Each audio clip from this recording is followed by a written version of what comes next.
안녕하세요. 저는 이제 50대 후반을 앞두고 있는 주부입니다. 다들 시댁과 관계가 어떠세요? 저는 이 나이쯤 되면 좀 편해질 줄 알았는데 아니더라고요. 남의 편이라 남편이라더니 이제는 정말 영영 남이 되어버렸습니다. 딸 둘을 다 시집 보내고 이제는 좀 편하게 부부가 여행도 다니고 함께 취미생활도 하려는 생각들로 즐거웠었는데 다 사라져버렸습니다. 처음엔 내 집도 없어지고 투룸 전셋방에 앉아있다 보니 서글퍼졌습니다. 그간 최대한 아낀다고 아끼며 애들 키우느라 전전긍긍하면서도 살다 보면 좋은 끝이 있겠거니 했는데 이혼을 하고 보니 내 인생이 다 허투루 느껴져 이번 명절엔 괜히 눈물만 나더라고요. 친정 부모님 볼 면목도 없고 딸아이들도 괜히 시댁이나 사위들에게 책 잡히고 눈치 보는 건 아닌가 싶고요. 하지만 저는 더 이상 그 남자의 아내, 그분의 며느리로 살 수가 없었습니다. 이제는 둘이 오붓이 아들 뒷바라지하며 사시니 좋으실 겁니다. 그분은. 저도 지금은 다 털어내고 새 출발을 했습니다. 연습이 필요하긴 했지만요. 지금은 떵떵거리며 잘 살고 있습니다. 이혼이 오히려 전화위복이 된 셈이지요. 저는 26살에 결혼을 했습니다. 결혼 전에는 철도청 공무원이셨던 아버지의 권유로 저희 친정지역 기차역에 매표소에서 근무를 했었죠. 대학을 다니지 않고 20살부터 결혼 전까지 6년을 하다가 친정엄마 아시는 분의 소개로 남편과 선을 보게 되었습니다. 저보다 3살 연상이었던 남편은 서울시청 공무원이었는데 외모며 내성적인 성격이며 제 마음에 드는 구석이라고는 조금도 없었습니다. 그래서 첫 만남 이후 거절을 했었죠. 하지만 이 사람은 제가 마음에 들었는지 3개월을 주구장창 따라다니더군요. 그 먼 길을 거의 매일 와서 기차역 문 앞에 서서 기다리고 저희 동네 버스 정류장에서 기다리고 그러다 저희 아버지가 그 사실을 아시게 되어 집으로 부르셨는데 그때 저 없으면 못 살겠다는 그 사람의 말에 저희 아버지가 만나보라고 권하시더라고요. 그래도 너 좋다는 사람인데 너무 매몰차게 굴지 마라. 이제 너도 나이가 제법 차는데 좋다는 사람 있을 때 만나봐야 하는 것 아니냐? 면서 설득하시더라고요. 솔직히 말이 좋아 설득이지 그 사람 부모님의 재산 정도도 마음에 드셨고 그 사람 직업이 마음에 드셨던 거겠죠. 아버지가 공무원이시라 그런지 내심 공무원 사위를 원하시긴 했었습니다. 게다가 서울시청 공무원이니 더 마음에 드셨겠죠. 그래서 어쩔 수 없이 몇 번 더 그 사람을 만나보기로 했습니다. 만날 때마다 예쁘다고 해주고 선물도 주더군요. 그러다 보니 나쁘지 않았습니다. 전에 만났던 사람들보다 매너도 좋고 대접받는 느낌이 들게 하더라고요. 이것저것 아는 것도 많아서 말도 재미있게 하고요. 몇 번만 만나보자는 저의 결심은 어느새 교제를 허락하게 되었고 첫 만남이 있고 8개월 후에는 결혼을 준비하고 있었습니다. 시아버님은 어느 지역에 있는 꽤나 큰 시멘트 공장에서 연구원으로 일하셨던 분이셨고 시어머니는 중학교 미술 선생님을 하시다가 퇴직하신 분이셨습니다. 시아버님이 퇴직하시고는 증조부님이 사시던 집에서 사시는 거라고 들었습니다. 그 시대 어른들 치고는 좀 배우신 분들이셔서 교양은 있으셨지만 까다로우셨죠. 특히나 시어머니는 제가 전문대라도 다니지 못한 것이 굉장히 불만이 많으신 분이셨습니다. 물론 시아버지도 처음에 그래, 너가 원해서 대학을 안 간 것이니? 아니면 못 간 것이니? 하고 물으실 정도긴 하셨죠. 본인 아들이 저를 죽자사자 따라다닌 것을 아신 후로는 제 학력에 대해 더 이상 말씀은 없으셨습니다. 하지만 시어머니는 자신의 아들이 고졸인 저를 따라다닌 것에 자존심이 상해하셨습니다. 그래서 자주 제 학력을 들먹이며 저를 조롱거리로 만들곤 하셨죠. 시누이나 동서가 있는 자리에서 그래도 너희는 말이 통하잖니. 쟤는 가끔 말을 너무 골라서 해야 해. 어떻게 말해야 기분 안 상하게 알아듣게 할까 해서 말이야. 대학 안 나온 게 이렇게 답답할지 몰랐다.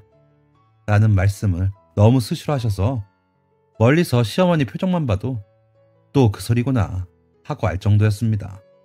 그 밖에도 사람이 이래서 배워야 하는 거야 라던가 어이그 눈에 뭐가 쓰이지 않고는 어떻게 그렇게 따라다녔는지 모르겠다. 대화가 돼야 연애도 하는 건데 라면서 제 배움이 짧은 것에 대한 이야기를 하시곤 하셨죠. 저와 동갑인 시누이는 전문대를 나와 유치원 교사를 하고 있고 동서도 대학 나와 결혼하고도 계속 맞벌이였거든요. 시어머니는 결혼하고 임신하면서 학교 일을 그만두신 걸로 압니다. 제 생각엔 어차피 피차 집안일 하는 사람인데 시어머니나 저나 별 다를 것이 없는 것 같은데 그놈의 대학 못 나온 걸 그렇게 두고두고 말씀하시더라고요. 남편이라는 작자는 그래도 우리 어머니나 아버지는 당신 힘들게 일 시키거나 시집살이 시키진 않잖아. 다른 집은 더한 꼴도 많다던데. 서운한 말씀을 좀 하시는 거지. 힘들게 키운 맏아들 좀 더 욕심 나셨나 보지. 내가 괜찮다는데 뭐 그런 말에 신경을 써. 라며 본인 어머니 말씀에 별 토를 달지 못했습니다. 그런 말들이 시집살이가 아니면 도대체 뭐가 시집살이인가요? 사람 자존심 상하게 만들면서 기죽이는 게 시집살이 아닌가요?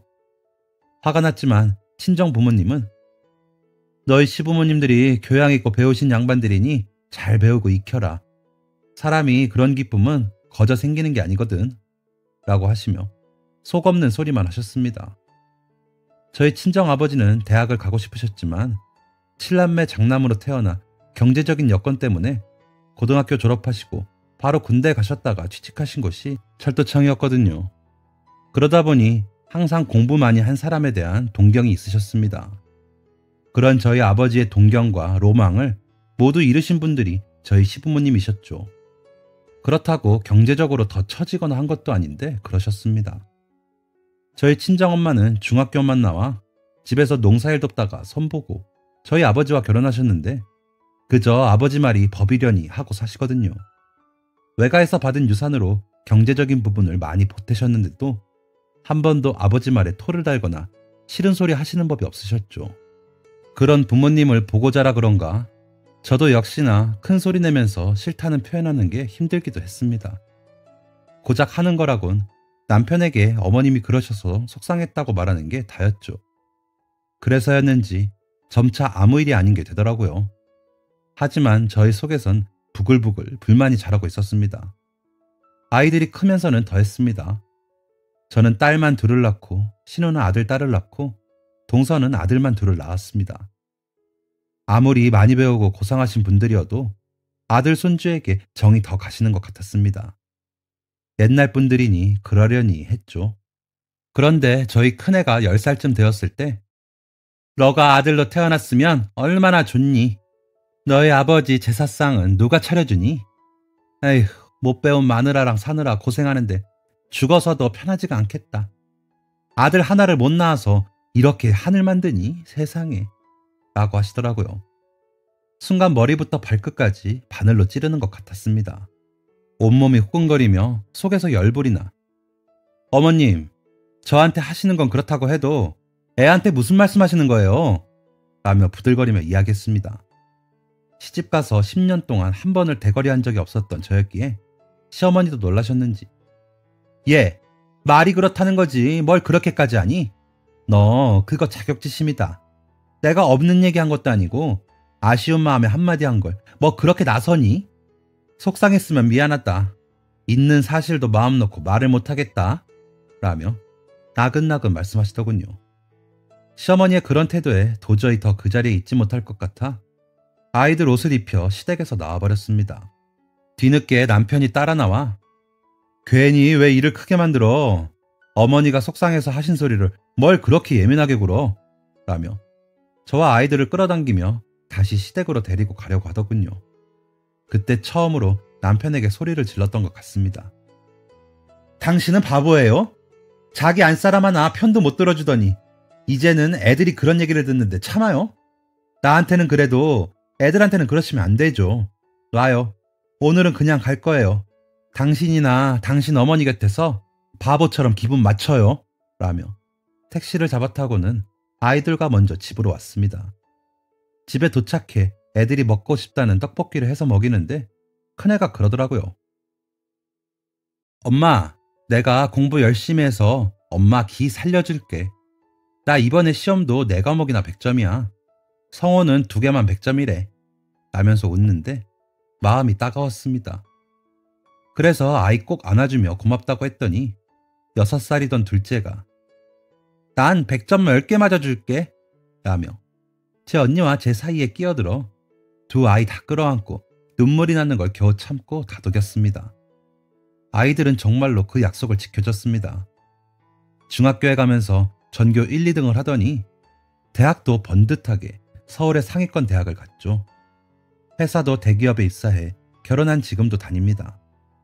그런 반면 동선의 두 아들들은 성적도 고만고만하더니 저희 작은애와 동갑인 큰애는 재수를 해 서울 하위권 대학을 갔다가 졸업 후 공기업 준비를 하다가 실패해 중견기업에 다니고 있고 아직 20대인 둘째는 지방 4년제 대학을 졸업해 지금은 공무원 준비를 한다고 하더라고요.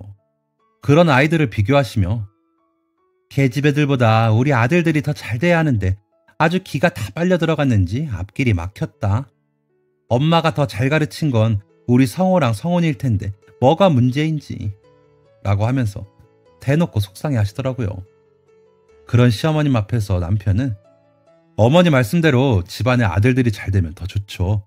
조카들도 저들 나름대로 잘하고 있는 거니까 걱정 마세요 라며 기분을 맞추더라고요. 애들 아빠가 맞나 싶을 정도였습니다. 애들이 그 모습을 못 바뀔 망정이지 봤으면 얼마나 속상할지 생각도 하고 싶지 않았습니다. 딸들은 자라면서 할머니가 그러시니 친가에 잘 가지 않았습니다.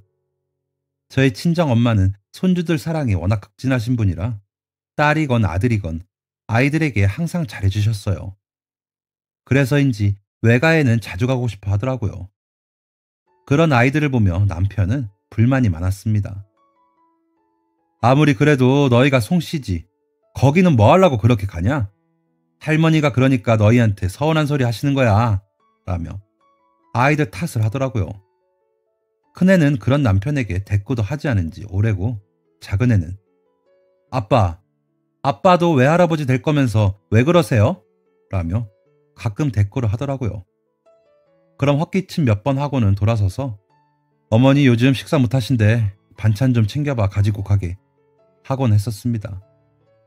입맛도 까다로우신 분이시라 뭘 드시던 입이 짧으신데 그나마 제가 만든 반찬은 드셨거든요. 시누이도 나도 우리 엄마 입에 음식만 맞추기가 엄청 힘든데 아무튼 언니 대단해요 라며 말할 정도니까요. 동서는 처음부터 음식을 할 생각도 없었고요.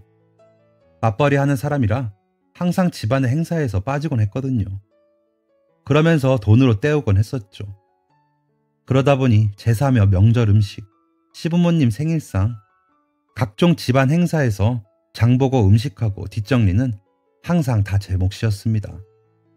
다들 바리바리 싸들고 갈 줄만 알지 누구 하나 돕는 사람은 없었습니다. 시어머니도 이번엔 뭐 하자고 말만 하셨지 주방엔 얼씬도 안 하셨으니까요. 그래도 가끔 시아버지께서 고생한다며 용돈을 주시기도 했죠. 50만 원에서 100만 원까지도 받아봤습니다. 그리고 저희 친정에도 때마다 좋은 선물을 빼놓지 않아 주시기도 했고요. 그래서였는지 그저 감사한 마음으로 챙기면서 부당하거나 억울하다고 생각도 못했던 것 같습니다. 시아버님은 말씀을 많이 하시진 않으셨지만 저희 아이들이 공부를 잘하면 엄마가 훌륭히 가르쳤구나 하시곤 하셨습니다. 그러면서도 조카들에게 더 노력하고 정진하면 너희들도 할 수 있다. 가까이에 배울 점이 있는 사람이 있다는 건 좋은 거야. 사촌지간이지만 좋은 건 배우려고 애쓰고 모르겠는 건 묻고 해라 라고 하시기도 하셨고요. 그러면 시어머니는 옆에서 다 아는데 잘 안 되는 거지 굳이 배울 게 뭐가 있어요. 괜히 기만 죽지. 저것들이 얼마나 독하게 공부만 하겠어요. 쟤들 나중에 어떤 사람이랑 결혼할지 몰라도 그 사람들도 힘들겠어요. 애들이 독해서 어느 남자가 좋다고 해요 하시더라고요.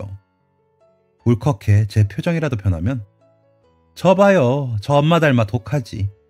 우리 장남이 그러질 못해서 코가 꿰었지 라며 목소리 한 번을 높이질 않으시며 말씀하셨습니다. 정말 표정과 말투만 보면 세상 다정한 소리를 하는 것 같은 착각이 들 정도였습니다. 그런 시어머니를 보면서도 아무도 왜 그러시냐는 말을 못한 것도 아마서 그래서가 아닐까 하는 생각도 듭니다. 그냥 제 속만 타들어가고 시댁에 다녀온 날이면 남편이 더 야속해 싸움이 되곤 했습니다. 어릴 적엔 그저 저희 부부를 보며 울먹이던 딸들은 중학생 정도가 되자 제 편을 들며 할머니 흉을 보기 시작하더라고요. 저들도 서운하게 구는 할머니가 야속했겠죠. 그럼 남편은 하여튼 여자들은 이래서 대접을 못 받는 거야. 속이 그리 좁아서 어쩌느냐. 너희들이 공부 잘해서 칭찬하고 싶으셔도 그럼 사촌들이 서운할까봐 참고 말씀 안 하시는 걸 모르고 참 언제나 생각이 트일까 하면서 또 저희 탓을 했죠. 아이들도 알 것 다 알지만 그런 아빠의 생각이 쉽게 바뀌지 않을 거란 걸 알기에 답도 않고 각자 제 방으로 가버렸습니다. 아이들이 그렇게 들어가 버리면 남편은 애들 단속 좀 해. 혹시나 어머니 아버지 앞에서도 말 실수할까봐 내가 아주 매번 노심초사해 라면서 제게 엄포를 놓곤 했고요. 그렇게 절 힘들게 하시는 시어머니가 계셨지만 그렇다고 다른 문제들은 대놓고 타박을 하시거나 꼬투리 잡으시거나 하시진 않았기에 한번 꼭 참을만 했습니다. 남편도 시댁 관련 일만 아니면 저희 친정에도 때마다 인사도 잘 가고 무슨 기념일마다 저한테 선물도 잘하고 했으니까요. 경제적으로는 한 번도 쪼들리거나 힘들게 산 적 없었고 빚도 없이 살았으니까요. 시누이나 동서도 매번 고맙다, 대단하다, 이빠른 말만 하긴 해도 선물이나 애들 용돈도 잘 주면서 저와 잘 지내려고 했습니다.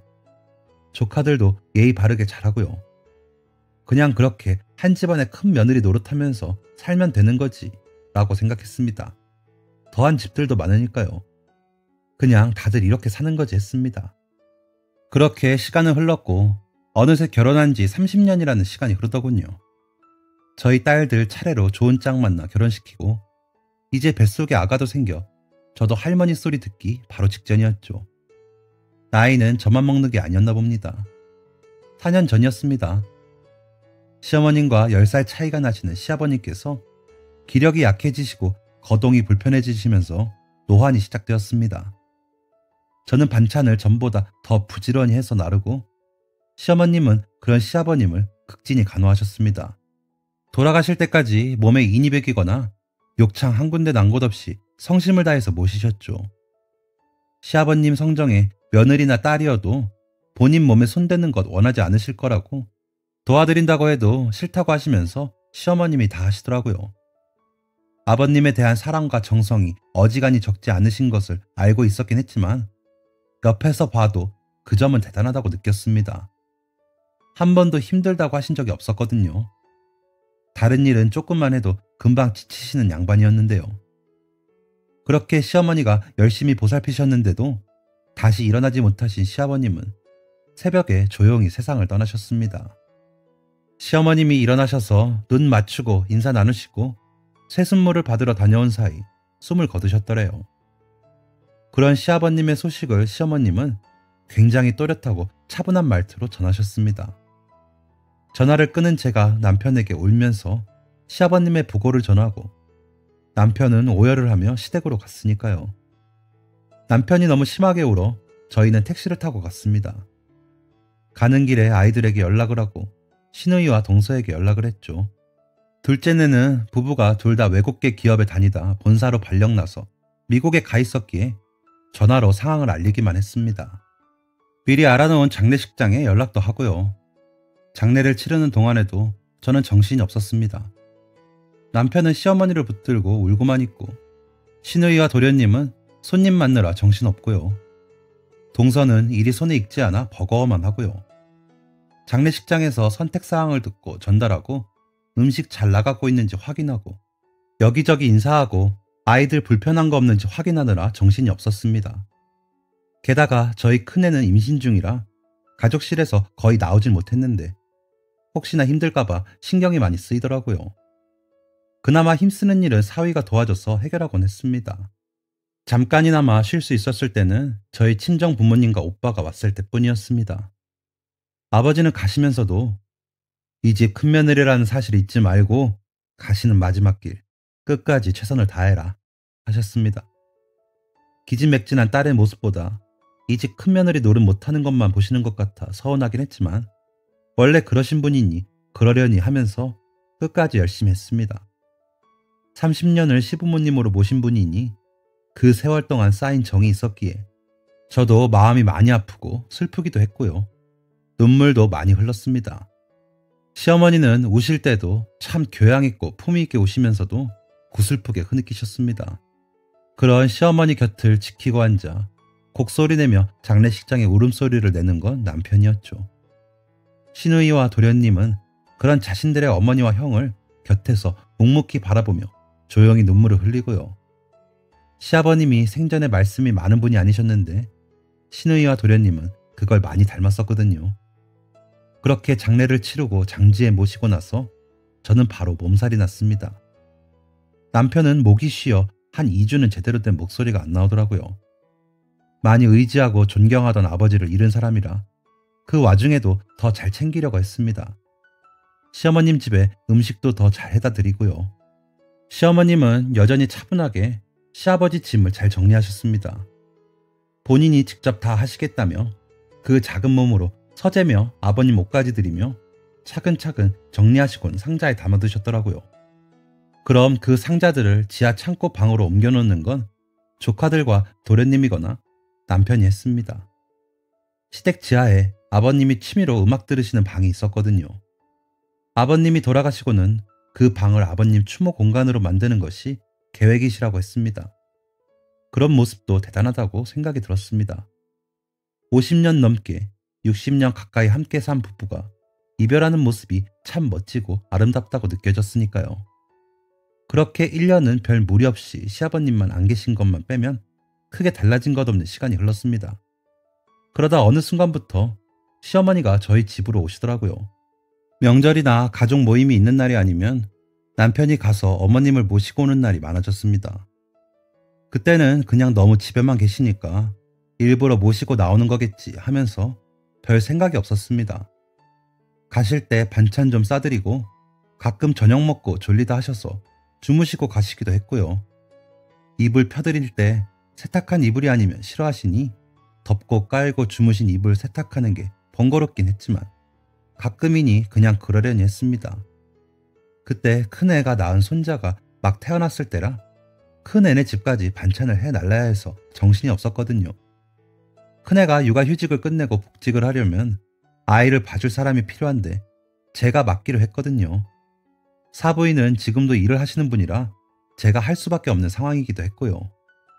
그러길 한 6개월 흘렀을까요? 주말이라 큰애네 집에도 안 가니 오랜만에 낮잠이나 자려고 누웠는데 인기척이 나더라고요.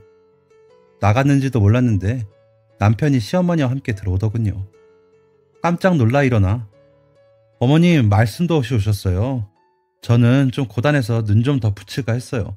식사하셨어요? 라고 여쭈니 예, 너는 무슨 여자가 낮잠이니? 아주 팔자가 늘어졌다. 곧 점심때인데 어쩌려고 잠을 자? 하시더라고요. 하연이 집에 안 가는 날이라 좀 쉬어볼까 했어요. 어머님 댁에도 어제 다녀와서 주말엔 좀 쉴까 했죠. 라며 억지로 웃으며 대답했더니 그러게 덜컥 애는 왜 맡아? 그래봤자 외할머니가 그 일을 왜 해주고 있어? 괜한데 기운 쏟지 마라. 그러다 너 골병 들면 그거 누가 감당하니? 너희 남편만 나중에 고생시키는 거지. 라고 하시는데 기분이 상하더라고요. 내 새끼 사정 봐서 하는 거지. 제가 무슨 덕을 보겠다고 그러고 있겠어요.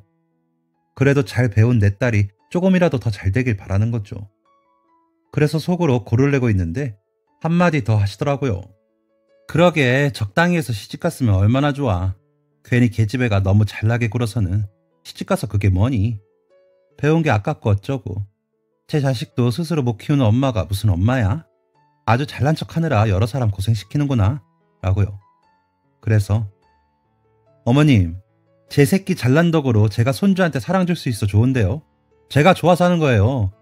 애들 벌이 좋아서 사람 쓸 수도 있지만 요즘 무서운 뉴스도 많고 해서 제가 하고 싶어 하는 거예요. 라면서 차를 건네며 억지로 웃었습니다. 그런 저를 차분히 보시던 시어머님은 그래 자식 잘 두고 고생해서 좋겠다 라며 차를 드시더군요. 눈치 없는 남편은 어머니 오늘은 저녁도 드시고 주무시고 가세요. 내일 일요일이니 저랑 아침에 공원에 산책도 가시고요 하면서 희죽거리고 있더군요. 다음날 저녁까지도 속이 부글거리는 게 찾아지지 않아 혼자 씩씩거리고 있는데 남편이 어제부터 왜 그래? 속이 안 좋아? 약을 좀 먹지 그래 하면서 제 어깨를 주무르기에 아니 당신은 좀 애들 편 좀 들어주면 어디가 덧나요? 당신도 할아버지잖아요. 지우 예쁘다고 물고 빠는 사람이 왜 어머니 앞에서는 꿀먹은 벙어리예요? 라며 화를 냈습니다. 그러자 아니 어머니가 그걸 몰라서 하시는 말씀이시겠어? 난 또 뭐 때문에 그러나 했네. 당신도 이제 손주까지 본 사람이 그렇게 어머니 마음을 모르겠어? 제발 넓게 생각 좀 해. 걱정해 주시는데도 난리야. 그리고 어머니 말씀이 틀린 게 뭐가 있어? 라면서 방으로 휙 들어가 버리더라고요. 속에서 천불이 올라오는데 더 이상 말했다가 정말 난리가 날 것 같아 그날 저는 작은 방에서 잠을 자버렸습니다. 다음날 아침 일찍 일어난 남편 아침밥만 차려놓고 딸네 집으로 가버렸습니다. 정말 꼴도 보기 싫더라고요. 반찬을 가지고 딸아이 냉장고를 정리하고 손주와 놀다 보니 마음이 어느새 누그러졌습니다. 많아야 일주일에 2번 정도이니 노인네 그러는 거 한 번 더 참자 하고 또 속으로 삼켰죠. 그렇게 지내다 아버님처럼 돌아가시면 후회하겠지 싶더라고요. 그렇게 시간은 또 흐르고 아이가 어느새 커 어린이집에 갈 수 있을 정도가 됐습니다. 그래서 오후에 어린이집에서 데려가니 잠깐만 봐주면 된다며 이야기하면서도 딸아이가 미안해 하더라고요. 그래도 전보다 시간이 생기니 다행이라고 생각했습니다. 그러던 어느 날 저녁에 사위가 먼저 와 아이를 전하고는 집으로 돌아오니 남편과 시어머니가 함께 있더라고요. 어머니 오셨어요? 저녁 드셔야죠. 잠시만 기다리세요. 국 끓이고 생선만 구울게요. 하고는 저녁상을 차리고 있는데 남편이 오늘 어머님이 지나다 딸기를 보시고 당신 생각이 났다면서 사들고 혼자 오셨어. 어휴, 이걸 가지고 여기까지 혼자 오시느라 얼마나 힘드셨겠어. 라며 호들갑을 떨더라고요. 그래서 웬일인가 싶었지만 그래도 감사한 마음에 어머나 그러셨어요? 잘 먹을게요. 하며 웃었습니다. 그러자 에휴 이래서 나이가 들면 자식 곁에 살아야 하나 보다. 내가 나이가 들어 그런지 몸이 둔해지고 어디 다니기도 겁이 나. 이거 가지고 집에서 여기 오는데도 세상에 너무 힘들더라 하시더라고요. 그래서 좋은 마음으로 고생하셨겠네요. 이번 딸기는 더 값지고 맛있게 먹을게요. 했습니다. 그래서 말인데 내가 여기 와서 사는 건 어떠냐? 하연이 애 봐주려면 너희가 내 집으로 들어오는 건 힘들잖니. 어차피 방도 남으니 내가 월세 주고 들어오마 라고 하시는데 전 제가 잘못 들었는지 알았습니다. 그래서 네? 여기서 지내신다고요? 지금 사시는 집은요? 지하에 아버님 추모 공간은 어쩌고요? 했더니 남편이 곁에서 뭘 그리 놀라. 지하랑 2층은 잠가 놓으실 거래. 어머니 큰 짐 2층에 정리해놓고 지하는 아버지 추모 공간 계속 해놓고 1층만 새 놓으신대. 어차피 2층이랑 지하는 문이 바깥쪽에 다 따로 있잖아. 집 관리하려면 우리도 수시로 들여다봐야 하니까 그러면 되지. 어머니 짐은 필요하실 때 가져다 놓고 하면 되니까 그러다 애들 다 키워주면 우리가 이 집 정리해서 그 집으로 들어가면 되잖아. 라며 신이 나서 떠들더라고요. 그러자 시어머니는 그렇게 되면 너도 굳이 이 집 저 집 반찬해서 나르고 하는 거 덜 번거롭잖니. 효연이는 휴가 때 한국 들어오면 내 집에서 묵으라고 하면 되고 라면서 웃음이 마르질 않더라고요. 두 모자가 제가 없는 사이 아주 말을 맞추고 신이 났더군요. 일단은 웃으며 얼른 밥을 차리고 식사를 했습니다. 시어머니는 주무시고 가라는 남편의 말에도 웬일로 집으로 가시더라고요. 시어머니를 모셔다 드리고 돌아온 남편에게 저는 최대한 차분히 이야기를 했습니다. 어머님이랑 같이 사는 건 안 돼요. 내가 지금 이 나이에 시집살이를 해야겠어요? 어머님이랑 일주일에 2-3번 얼굴 보는 것만으로 충분해요. 난 도대체 어디서 숨쉬란 말이에요? 라고요. 그러자 남편은 당신 말이 너무 심한 거 아니야? 당신 부모님은 처남이 계속 모시고 살잖아. 이제까지 따로 살았으면 감사하다고 해야지. 혼자 지내신 지가 벌써 1년이 넘어서 2년 가까이 돼가는데 먼저 합치자는 말을 못할 망정 뭐 하는 짓이야? 라고 하더라고요. 그래서 우리 엄마가 새언니한테 싫은 소리 하는 거 봤어요? 애들에 대해 왈가왈부하는 거 봤어요? 그저 다 좋다고 호호하시는 분이잖아요. 그래도 새언니 힘들까봐 오히려 눈치 보신다고요. 그런데 어머님은 아니시잖아요. 악다구니만 안 쓰시지 마음에 상처되는 말만 하시는 거 알잖아요. 우리 엄마가 월세 낸다고 와 계신다고 하면 당신 그럴 수 있어요? 싫죠. 나도 못해요. 그런 줄 알아요. 라며 신신당부를 하고 작은 방에 가서 잠을 잤습니다. 다음날 아침 일어나니 남편이 먼저 나가고 없더라고요. 그러려니 하고 집 청소며 빨래를 하고 딸네 집에 가져갈 반찬을 챙겨 딸네 집으로 갔습니다. 딸네 도착해 청소를 하고 빨래를 하면서도 부하가 치밀더라고요. 함께 사시면 또 얼마나 이런 문제로 제 속을 긁을지 연상되어 머리가 어지럽더라고요. 저녁에 집에 들어가 저녁상을 차리는데도 별 말이 없기에 저도 아무 말 없이 밥만 차려놨습니다. 숟가락 올리기가 무섭게 앉아서 밥은 잘 먹더군요. 저는 먹는 둥 마는 둥 하는데도 얼마나 열심히 밥을 먹던지 꼴 보기가 싫더라고요. 그렇게 냉랭한 부부 사이는 좁혀질 줄 몰랐습니다. 그렇게 며칠을 보내고 있는데 딸네 집으로 가고 있는 길에 시어머님이 전화를 하셨더군요. 예, 내가 오늘 부동산에 집 내놨다. 이번 주말부터 아범이랑 애들 오라고 해서 짐도 비우고 벽지도 새로 바르고 해야 할 것 같아.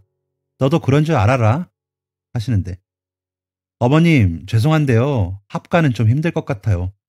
저도 지금 화연이 집이랑 오가는 것도 벅찬데 어머님까지 집에 계시면 저는 언제 쉬어요? 화연이네 아이 좀 더 크면 그때 다시 얘기해요.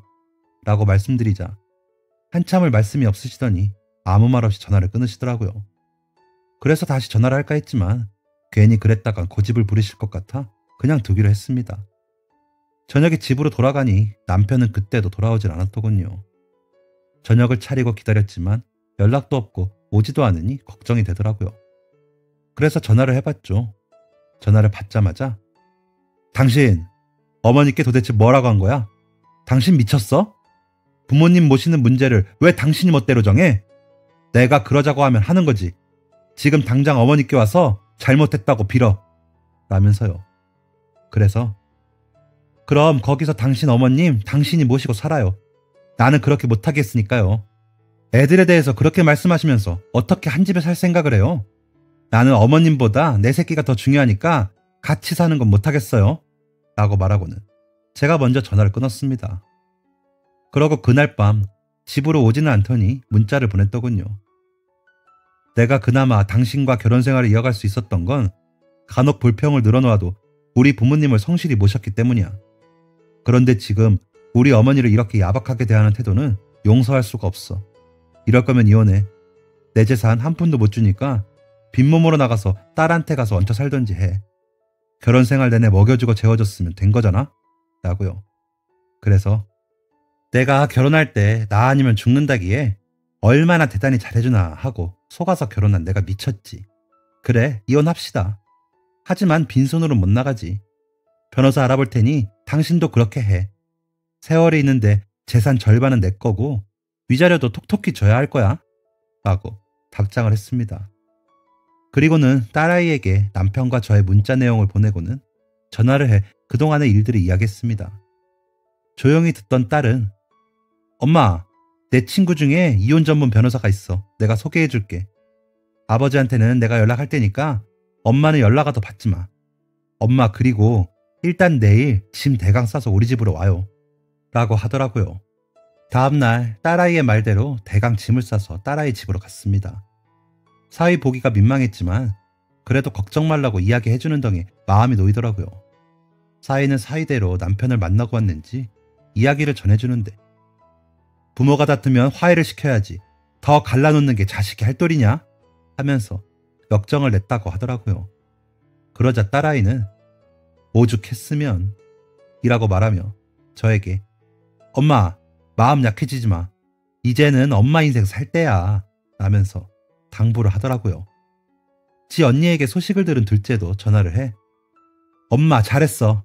할머니랑 어떻게 살아? 이참에 미국으로 올래? 하더군요. 친정에 알려야 하는데 차마 입이 떨어지지가 않았습니다. 그래서 미루다 딸내 온 지 일주일쯤 되었을 때 친정으로 전화를 했습니다. 때마침 어머니가 전화를 받으셨기에 안부를 물어보며 빙빙 말을 돌리고 있자니 화연이한테 얘기 들었다. 언제 전화 하나 했어? 마음고생 많았지? 그 양반 그 소리 할 줄 알았어. 잘했어. 나도 송서방한테 한 소리 했다. 나도 이 시골에서 그만 살고 싶으니 서울 가서 월세 내고 살게 방 하나 내어달라고. 그렇게 할 테냐고. 그랬더니 어머님이랑 저희 어머니는 다르지 않습니까? 라고 하기에 이혼하라고 했어. 아주 뻔뻔하기가 말할 수 없잖니? 내가 너 몫으로 떼어놓은 땅도 있어. 여차하면 그거 팔아줄 테니까 그런 놈이랑은 헤어져. 너 대학 못 나왔다고 평생을 시달리게 했으면서 어디 늙음하게 시집살이까지 시키려고 해? 라며 우시더라고요. 죄송한 마음에 한참을 울다 엄마는 아버지 어떻게 참고 견뎠어? 라고 물었습니다. 너희 아버지는 그래도 항상 내 편이었어. 나한테 이거는 해줘 라고 하면서도 너희 할머니나 동생들이 나에 대해 입이라도 뗄라치면 아주 가차없이 불호령을 내렸지. 그래서 나 위해주는 건 내 신랑밖에 없구나 싶어 살았어. 송서방처럼 그러면 어떻게 사니? 라고 하시더라고요. 그 말을 들으니 제가 이혼을 하기로 한 게 잘했다는 생각이 들더라고요. 제가 그간 참은 게 억울해지더라고요. 그리고 우리 어머니한테까지 그렇게 말한 남편에게 정이 더 떨어졌습니다. 그렇게 이혼 소송은 시작됐고 남편의 재산은 정확히 5대5로 나뉘었습니다. 저희가 살던 집은 다 팔아 정리했고 남편 명의의 저축금들도 반이 제게 돌아왔죠. 위자료는 2천만 원을 받게 되었습니다. 남편은 그 부분에 특히나 반발이 심했는데 노모를 부양하지 않는 제가 위자료를 줘야 한다고 주장하더라고요. 그리고 자식들까지 본인에게 등 돌리게 만들었다며 자신의 피해가 너무 크다고요. 하지만 집안 대소사를 다 맡아 하고 오랜 가사 노동을 하며 성실히 집안을 돌보았으나 모욕을 받은 점과 무시를 당한 점이 참작되어 제가 위자료를 받게 되었습니다. 이혼이 마무리되기까지 1년이 꼬박 걸리더라고요. 그때 받은 돈으로 지금 살고 있는 빌라 투룸을 얻고 나머지 돈으로 생활비를 했습니다. 딸아이가 아이 봐주는 값으로 전부터 주던 돈을 조금 더 챙겨주기도 하고요. 그 가부장적인 친정아버지도 전 남편에게 호되게 한 소리 하셨나 보더라고요. 딸들도 잘했다고 하지만 저들 살기 바쁘니 엄마를 지금 이상 보살피는 건 좀 힘들 것 같아 조용히 혼자 지냈습니다. 하지만 매번 제일 바쁘던 사람이 할 일이 사라지니 조금은 우울해지더라고요. 코로나 때문에 혼자라도 여기저기 움직이기가 눈치도 보이는 시기도 하고 말이죠. 그렇지만 괜한 소리 안 들어서 골치 아플 일도 없어 좋기도 하더라고요. 좀 더 편하게 지내는 연습을 해야 했습니다. 곰곰이 생각하다가 무작정 친정으로 내려갔습니다. 처음엔 아버지가 내리시는 호통에 온몸이 오그라드는 것 같았습니다. 하지만 아버지도 제가 안쓰러우셨는지 다음 날부터는 별 말씀이 없으시더라고요. 그리고 삶에 여유가 생기니 예전에는 눈에 들어오지 않던 게 들어오기 시작했죠. 친정은 옛날 동네이긴 했지만 관광객이 많은 동네라 식당이 잘 되더라고요. 그런데 동네 특산물인 주재료인 식당이 다수다 보니 제한적이더군요. 그래서 생각했죠. 제가 자주 가던 식당 같은 스타일로 차리면 좋겠다는 생각이 들더라고요. 간단한 식사와 분식도 파는 식당이었는데 깔끔한 주방을 보여주면서 과감한 색상의 인테리어를 해서인지 젊은 사람들도 많이 가더라고요. 그래서 그 식당을 벤치마킹하기로 했습니다. 관광객들이 간단한 식사를 원하는 사람들은 먹을 식사를 찾기가 힘든 동네라 수익성이 나쁘지 않겠다 싶더라고요. 그래서 집도 내놓고 다 정리해 친정에 아예 놀러앉기로 했습니다. 아버지는 눈치를 주시긴 했지만 장사가 잘 되자 좋아하십니다. 엄마는 서울 살더니 이렇게 세련된 데를 열 생각을 했냐며 간식으로 너무 좋다고 하시더라고요. 서울보다는 덜 달게, 더 담백하게 간을 하다 보니 동네 분들도 좋아하시더라고요. 저번 달 매출은 코로나 때문에 어려운 와중에도 개점 이후 가장 높은 매출을 찍었습니다. 동네 분들과 지역 학생들도 많이 찾아 관광객만 기다리지 않아도 되어 시기에 상관없이 잘 시작한 것 같습니다. 30년 동안 시댁이며 애들에게 반찬을 해다 바친 게 영 허송세월은 아니었나 봐요. 남편은 아이들한테 계속 연락을 하며 자기 힘들다는 이야기를 하나 본데 애들도 받아주질 않는다고 합니다. 둘이서 알콩달콩 살면 될걸 왜 그러나 모르겠습니다. 동서도 전화를 해 레시피 좀 알려달라고 성화를 부리기에 알려주긴 했는데 과연 그 맛을 낼지 궁금하네요. 저는 이제 이 식당 더 키우면서 이 지역 맛집으로 만드는 일에 매진해보려고 합니다. 앞으로도 저 더 잘하라고 기운 좀 팍팍 넣어주세요. 이제는 오로지 저를 위한 삶을 살아보려 합니다. 용기가 좀 더 필요한데 잘할 수 있겠죠? 지금까지 사연 들어주셔서 감사합니다. 사연이 재밌으셨다면 구독과 좋아요를 눌러주세요. 감사합니다. 안녕히 계세요.